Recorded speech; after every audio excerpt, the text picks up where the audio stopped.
All right. So what to do? It's Sunday afternoon here in Canada. So unsay lingaw, Brad. So sa Pilipinas pa na. Tingara. Ato tag baskitan mga alas 3. Ano man yung mga linyahan ba sa mga barkada. Pero diri sa laing lugar, wa na. Bangon, magluto, kaon, trabaho. That's it.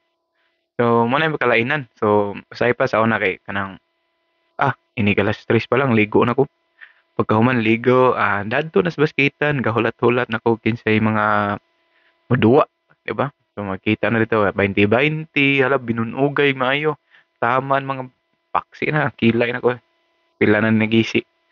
Eh, pride ba? Pride. So dili siya ingon nga, pila raman ni pusta na, 20 Gs, 5 pa magkalisod, ice tubig, di ba?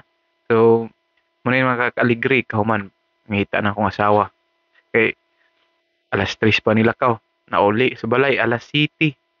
Usahay pildi pa, 'di ba? So mo na siya mga kalingawan. Sometimes banda pod no?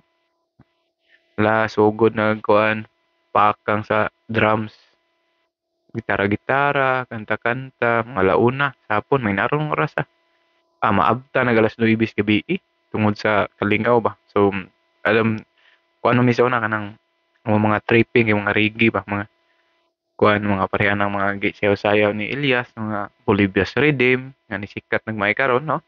Which is kanang kanta haberti dugay na gina siya nga ano, dugay naman na siya nga kanta gyud kanang Bolivia's Rhythm nagsugod na basta nagdugay na ko nadunggan niya mo to nga ginakanta po na sa banda nila sa una sa katong akong manghod na nato sila ito ang tig-organ nga maayo jud kay kan kuha jud kay nga kuan bat kanang mga piking-piking sa Bolivia's Rhythm naman na siya kuan lahi mong gud tong original gyud nga kuan lahi tong original nga katog yung release ana sa Bolivia's Rhythm sa iyang live version kanang ginakanta-kanta ro ni ano ginakanta-kanta ro ni Elias kung ano na siya live version na siya sa katong nagkanta pero katong original mo tong ginagamit-gamit sa disco ba yeah, yeah, yeah, yeah.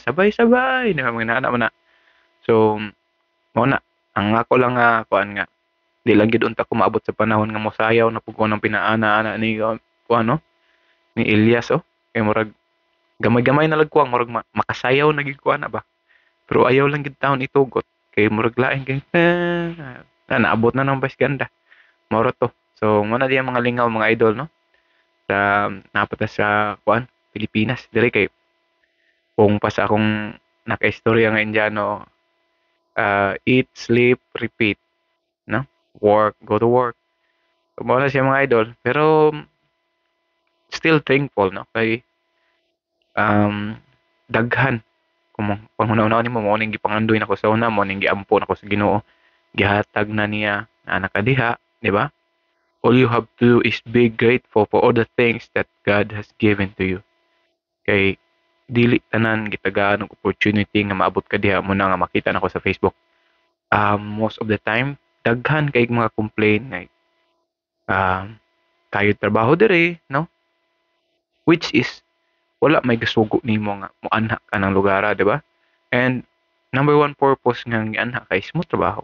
So, mm, mo makana ko nga okay. So, nagreklamo sa taxes. Well, if you always work overtime, you have two jobs, you have to pay taxes, man. So, mao gina. So, kana lang mga idol and always remember God loves you and everything happens for a reason. That's all mga idol. God bless.